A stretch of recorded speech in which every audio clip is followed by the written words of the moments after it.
Anxiety. This is very similar to stress. Basically, it can only come about in a culture like ours, which is alexithymic. And I actually go so far as to say that anxiety is a complete artifact of our culture. And what I mean by that is that if you didn't grow up in an alexithymic culture, there'd be no such thing as anxiety. We give people this kind of construct as a way of processing their emotional stuff without processing their emotional stuff. So if you look at how do we know someone's anxious? We tend to have butterflies in our stomach, sweaty palms, cold hands or feet, rapid breathing or increased heart rate.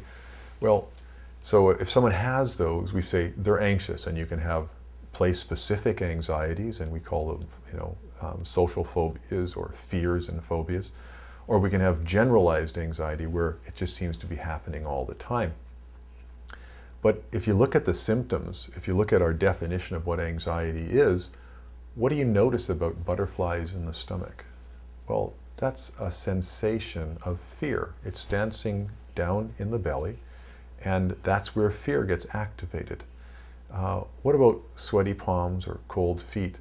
Those are also symptoms of either anger or sadness or fear that are being activated, but we're not processing the emotional component of it.